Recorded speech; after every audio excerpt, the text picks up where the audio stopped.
The Seven Churches. The book of Revelation was written in AD 96.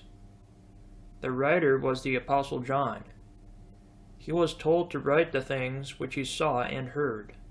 The book, therefore, is a divinely given book, and is the revelation of Jesus Christ, Revelation 1:1, and not of John. It is the most important and valuable prophetic book in the Bible. All through the Old Testament there are scattered references to things which are to come to pass in the latter days. The book of Revelation reveals the divine program or order in which these events are to happen. It is the book of consummation, and its proper place in the sacred canon is where it is placed, at the end of the Bible. The book is full of action. Earth and heaven are brought near together. The clouds roll away. Thrones, elders, and angelic forms are seen. Harps, trumpets, cries from disembodied souls, and choruses of song are heard. Earth touches heaven, and alas, it touches hell also. There are strong moral contracts. Good and evil meet. There is no blending, but sharp contrasts, and a long protracted conflict that ends in victory for the good. The book is addressed to the seven churches which are in Asia. By Asia is not meant the great continent of Asia, or even the whole of Asia Minor, but only its western end. Neither were the seven churches named the only churches in that district, for there were at least three other churches: Colossae, Colossians 1:2, Hierapolis, Colossians 4:13, and Troas, Acts 20, verse 6 and 7. These seven churches then must be representative or typical churches, chosen for certain characteristics typical of the character of the Church of Christ from the end of the first century down to the time of Christ's return for his church, and descriptive of seven church periods clearly defined in church history. John, when he received his message, was a prisoner on the Isle of Patmos. He heard behind him a great voice, as of a trumpet, and when he turned, he saw 7 golden candlesticks, and standing in their midst, one like unto the Son of Man, who held in his right hand 7 stars. He was told that the 7 stars were the angels, ministers or messengers, of the 7 churches, and the 7 candlesticks represented the 7 churches. Lampstand is a better translation for the word candlestick, and is so given in the margin of our Bibles. A candlestick requires a light which is self-consuming, while a lampstand is simply the holder of a lamp whose light is fed from the reservoir of oil, thus typifying the oil of the Holy Spirit. Thus Christ looks upon the churches as not the light, but simply the light holder.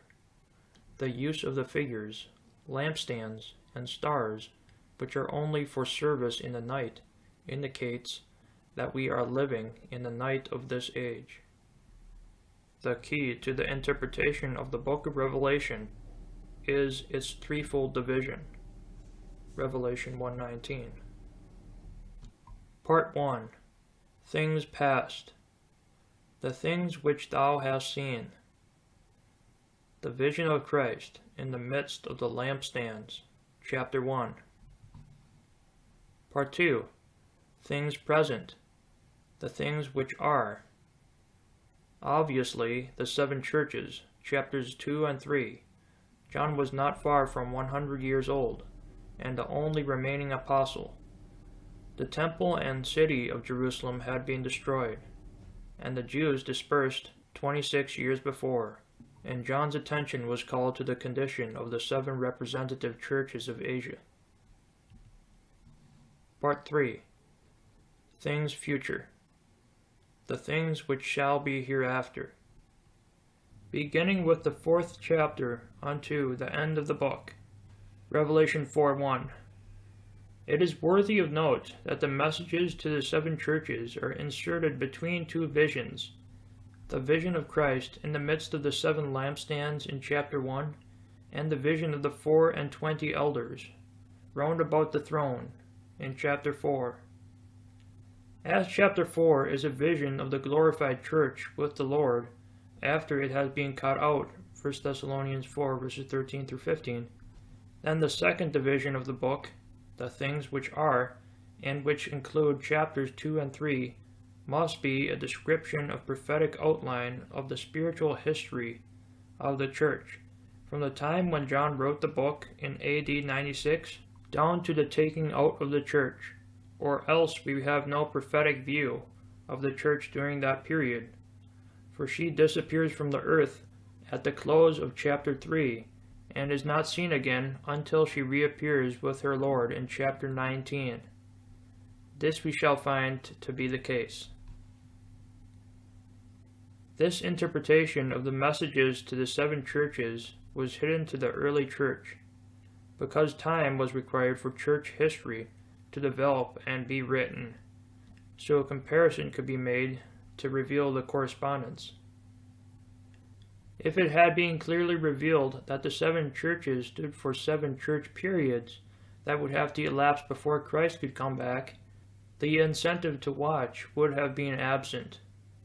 While the character of these 7 churches is descriptive of the church during 7 periods of her history, we must not forget that the condition of those churches as described were their exact condition in John's day. So we see that at the close of the 1st century, the leaven of false doctrine was at work in the churches. The churches are given in the order named because the particular characteristic of that church applied to the period of church history to which it is assigned. It also must not be forgotten that which is a distinctive characteristic of each church period does not disappear with that period, but continues on down through the next period, and so on until the end, thus increasing the imperfections of the visible church until it ends in open apostasy, as shown on the chart. The messages to the 7 churches compared with church history. We will now consider each message separately. 1. The message to the church at Ephesus, Revelation 2 verses 1 through 3. The complaint that Christ makes against this church is that it had left its first love. Its character is seen in its very name, for Ephesus means to go, to relax. It had become a backslidden church. Paul, who founded it, warned it of what should happen in his parting message.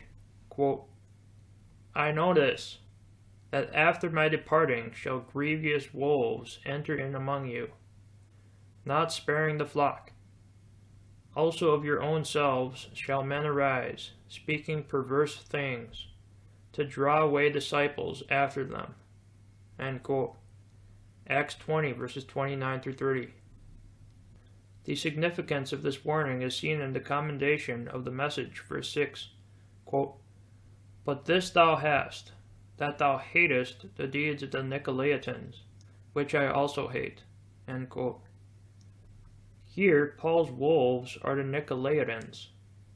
They were not a sect, but a party in the church who were trying to establish a priestly order, probably trying to model the church after the Old Testament order of priests, Levites, and common people. This is seen in the meaning of the word, which is from Nico, to conquer, to overthrow, and laos, the people, or laity. The object was to establish a holy order of men, and place them over the laity, which was foreign to the New Testament plan, and called them not pastors, but clergy, bishops, archbishops, cardinals, popes. Here we have the origin of the dogma of apostolic succession, and the separation of the clergy from the laity, a thing that God hates. The church at Ephesus was not deceived, but recognized them as false apostles and liars. The character of the church at Ephesus is a fair outline of the church period from AD 70 to AD 170. 2. The message to the church at Smyrna. Revelation 2, verses 8 through 10. The church in its Ephesian period, having lost its first love, the Lord is now about to chastise it, so as to cause it to return to him. Smyrna has for its root meaning bitterness, and means myrrh, an anointment associated with death.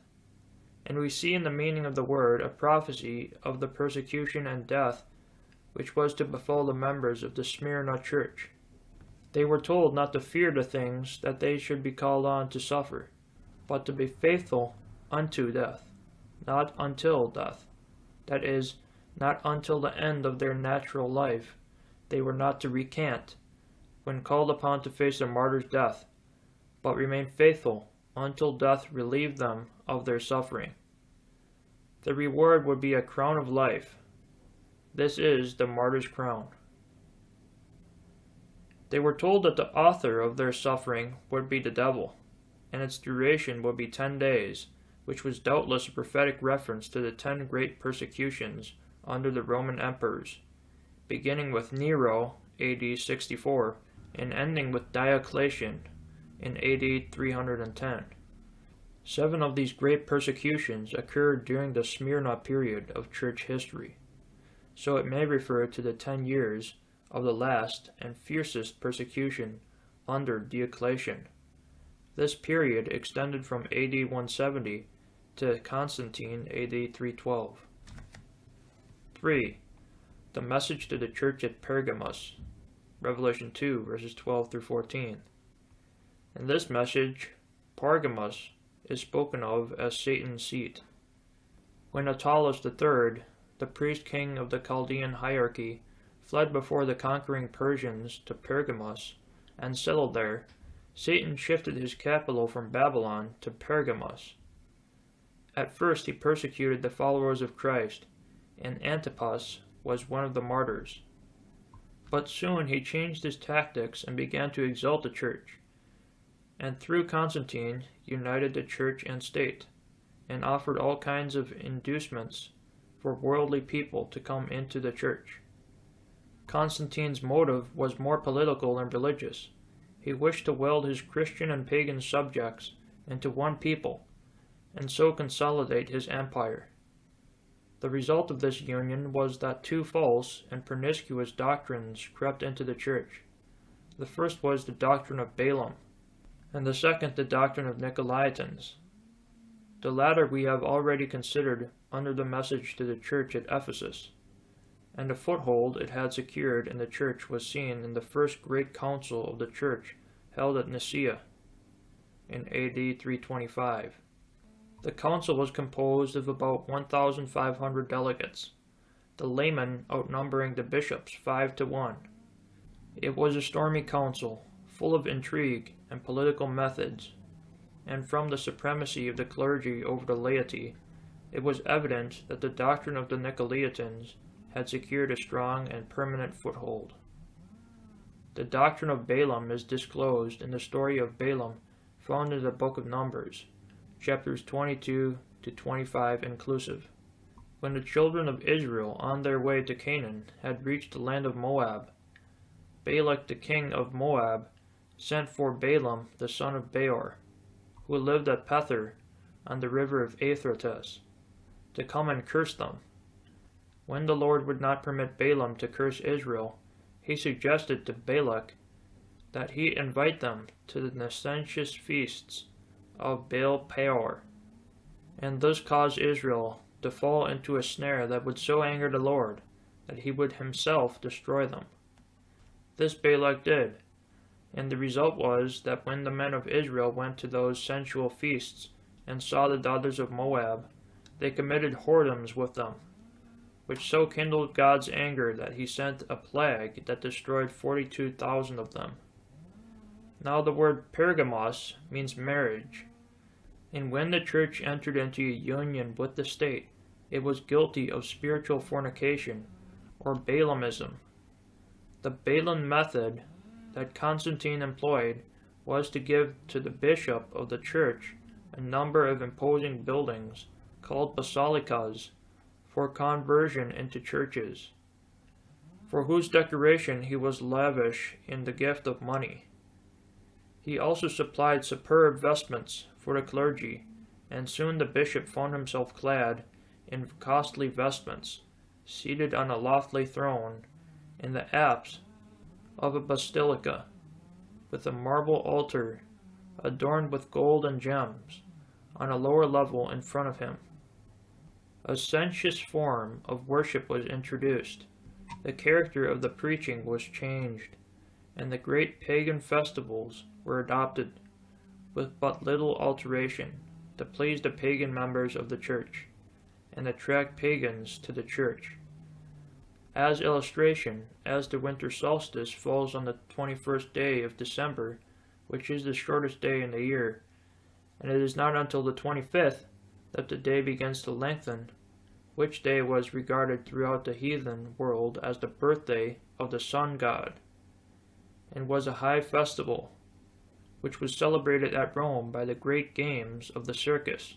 It was found advisable to change the birthday of the Son of God from April, at which time he was probably born, to December 25th, because as he was the Son of Righteousness, what more appropriate birthday could have been the birthday of the pagan sun god? It was at this time that post-millennial views had their origin. As the church had become rich and powerful, it was suggested that by the union of church and state, a condition of affairs would develop that would usher in the millennium without the return of Christ. And since some scriptural support was needed for such a doctrine, it was claimed that the Jews had been cast off forever, and that all the prophecies of Israel's future glory were intended for the Christian church. This period extends from the ascension of Constantine AD 312 to AD 606, when Boniface III was crowned universal bishop. 4. The message to the church at Thyatira. Revelation 2, verses 18 through 20. In his commendation of this church, Christ lays the emphasis on their works, as if they depended on them, and claimed they deserved merit for works of supererogation. But he had a complaint to make against them that was terrible in its awfulness. He charges them not merely with permitting a bad woman, Jezebel, who called herself a prophetess, to remain in the church, but with permitting her to teach her promiscuous doctrines, and to seduce the servants to commit fornication and to eat things sacrificed to idols. Who this woman was is a question. She was a pretender, and called herself a prophetess. Probably she was of noble lineage. She certainly was a woman of commanding influence. Whether her real name was Jezebel or not, she was so like her prototype in the Old Testament, Jezebel, the wife of Ahab, that Christ called her by that name. Jezebel, the wife of Ahab, was not by birth the daughter of Abraham, but a princess of idolatrous Tyre, at a time, too, when its royal family was famed for cruel savagery and intense devotion to Baal and Astarte. Her father, Ethobal, a priest of the latter deity, murdered the reigning monarch, Phalas, and succeeded him. Ahab, king of Israel, to strengthen his kingdom, married Jezebel, and she, aided and abetted by Ahab, introduced the licentious worship of Baal into Israel, and killed all the prophets of the Lord she could lay her hands on. And this influence she exercised, not only while her husband was alive, but also during the reign of her two sons, Ahaziah and Jehoram. More daughter Athaliah to Jeroam, son of Jehoshaphat, introduced idolatrous worship into Judah, and it was not long before a house of Baal was built in Jerusalem. And so Jezebel caused all Israel to sin after the sin of Jeroboam, the son of Nebat. 1 Kings 16, verses 29 through 31. There is no question that whether Jezebel was a real person or not, she typified a system and that system was the Papal Church. When the Papal Church introduced images and pictures into its churches for the people to bow down to, it became idolatrous. And when it set up its claim that the teaching of the Church is superior to the Word of God, it assumed the role of prophetess. A careful study of the papal system from AD 606 to the Reformation AD 1520, with its institution of the sacrifice of the Mass and other pagan rites, reveals in it the sway of Jezebelism. It was also a period of Jezebelic persecution, as seen in the Wars of the Crusades and the rise of the Inquisition. A careful comparison of this message with the parable of the leaven, see the chapter on the kingdom, will reveal the wonderful correspondence between the two, the Jezebel of the Church of Tyre being the woman of the parable, who inserted the leaven of false doctrine into the meal of the gospel. This period extended from AD 606 to the Reformation, AD 1520. 4. The message to the church at Sardis, Revelation 3, verses 1 through 3. The church at Sardis was called a dead church, though it had a name to live. That is, it was a formalistic church, a church given over to formal or ritualistic worship. It had the form of godliness without the power. The meaning of the word Sardis is the escaping one, or those who come out, and so it is an excellent type of the church of the Reformation period. By the Reformation, we mean that period in history of the Christian church when Martin Luther and a number of other reformers protested against the false teaching, tyranny, and claims of the Papal Church. This period began about AD 1500. The condition of affairs in the realm dominated by the Papal Church became intolerable, and came to a crisis when Martin Luther, on October 31st, 1517 AD, nailed his 95 Theses on the church door at Wittenberg, Germany. From that date, the Reformation set in, but it was more a struggle for political liberty than a purely Christian or religious movement. It had the advantage of encouraging and aiding the circulation of the Holy Scriptures that had hitherto been a sealed book, the revival of the doctrine of justification by faith, and the reversion to more simple methods of worship. But the multiplication of sects only led to bitter controversial contentions that, while they threw much light on the Word of God, interfered greatly with the spiritual state of the Church, until it could truthfully be said that she had a name to live and was dead. While the Reformers swept away much ritualistic and doctrinal rubbish, they failed to recover the promise of the Second Advent. They turned to God from idols, but not to wait for His Son from the heavens. The Sardis period extended from AD 1520 to about AD 1750. 4. The message to the church at Philadelphia, Revelation 3, verses 7 through 9. There is no question about the meaning of the word Philadelphia. It means brotherly love, and well describes the charity and brotherly fellowship that dissipated the bitter personal animosities that characterized the theological disputants of the Sardis period, and made possible the evangelistic and missionary labors of the past 150 years. 3 things are said of this church. 1.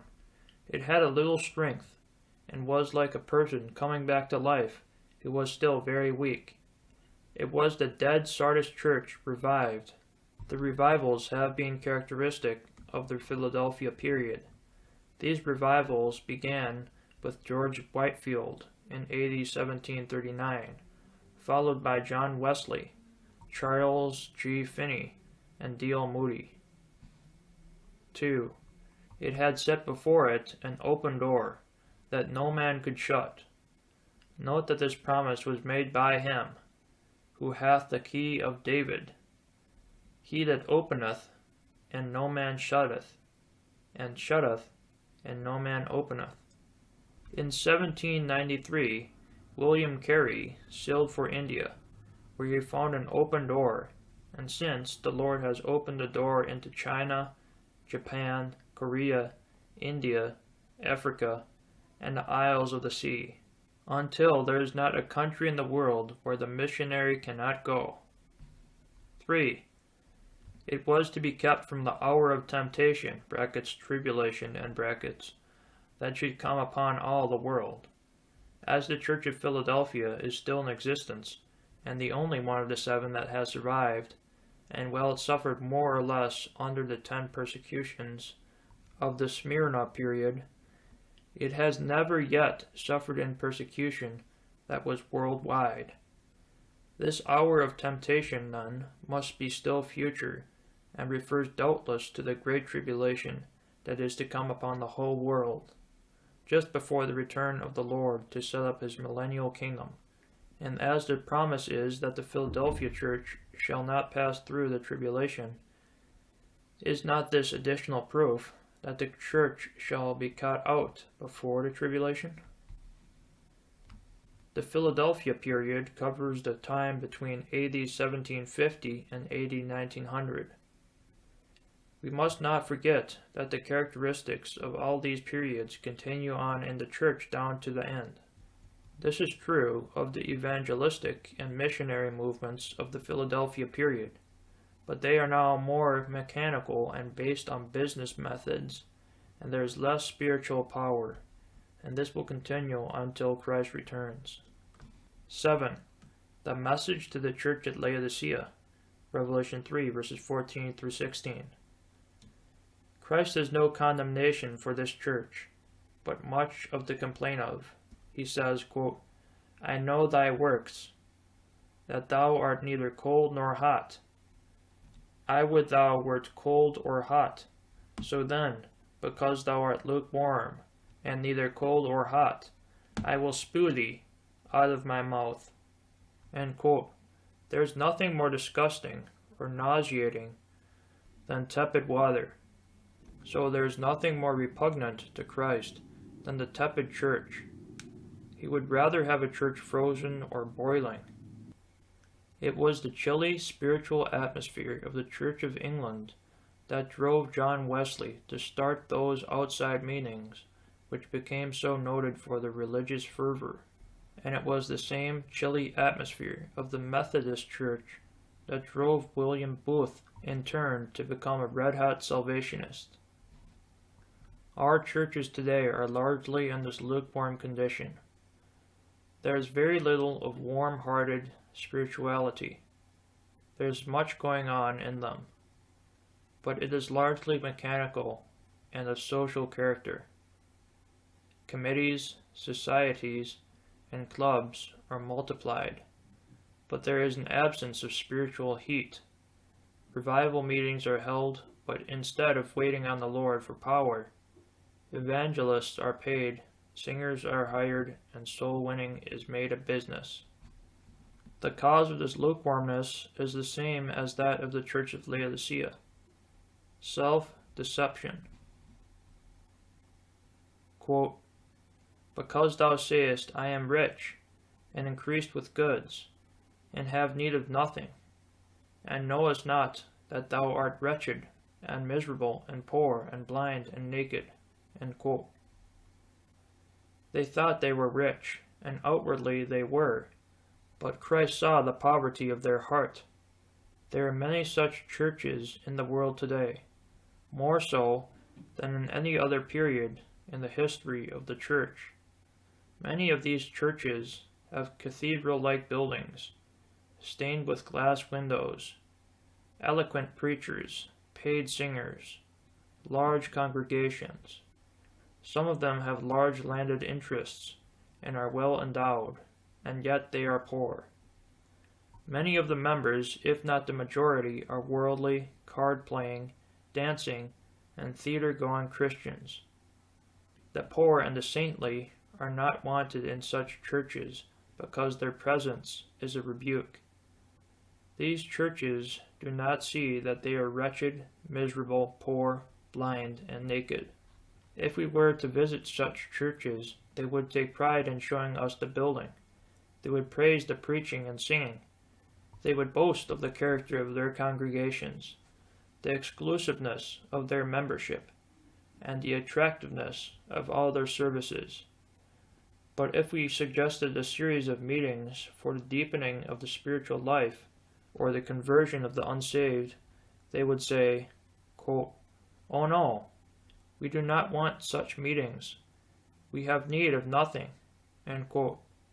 The church at Laodicea was not burdened with debt, but it was burdened with wealth. The trouble with the church today is that it thinks that nothing can be done without money, and that if only we had the money, the world would be converted in this generation. The world is not to be converted by money, but by the Spirit of God. The trouble with the church of Laodicea was that its gold was not of the right kind, and so it was counseled to buy of the Lord gold tried in the fire. What kind of gold is that? It is gold that has no taint upon it, gold that is not cankered or secured by fraud, or the withholding of the just wage. What a description we have of these Laodicean days in James 5, verses 1 through 3. But the church of Laodicea was not only poor though rich, it was blind, or to put it more accurately, nearsighted. They could see their worldly prosperity, but were short-sighted as to heavenly things. So the Lord counseled them to anoint their eyes with eye salve. Their merchants dealt in ointments and herbs of high degree, of healing virtue, but they possessed no salve that would restore impaired spiritual vision. Only the unction of the Holy One could do that. But the church was not only poor and blind, it was naked.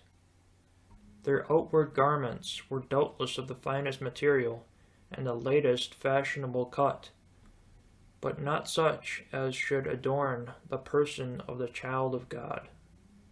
So they were counseled to purchase of Christ white raiment, in exchange for the raven black woolen garments for which the garment makers of Laodicea were famous. Then the most startling revelation was made to the church of Laodicea. Christ said, quote, "Behold, I stand at the door and knock." End quote. These words are generally quoted as an appeal to sinners, but they are not. They are addressed to a church, and to a church in whose midst Christ had once stood, but now found himself excluded and standing outside, knocking for admittance. This is the most startling thing recorded in the New Testament, that it is possible for a church to be outwardly prosperous and yet have no Christ in its midst, and be unconscious of the fact. This is a description of the Christless church. Oh, the excluded Christ! Excluded from his own nation, for they rejected him. Excluded from the world, for they crucified him. Excluded from his church, for he stands outside its door knocking for entrance. How did Christ come to be outside the church? He had been within it once, or there would never have been a church. How did he come to leave? It is clear that they had not thrust him out, for they do not seem to have missed his presence. They continued to worship him, to sing his praises, and engage in all manner of Christian service. Yet he had withdrawn. Why? The reason is summed up in one word: worldliness. But how is Christ to get back into his church? Does it require the unanimous vote or invitation of the membership? No. Quote, "If any man hear my voice, and open the door, I will come in to him, and will sup with him, and he with me." End quote.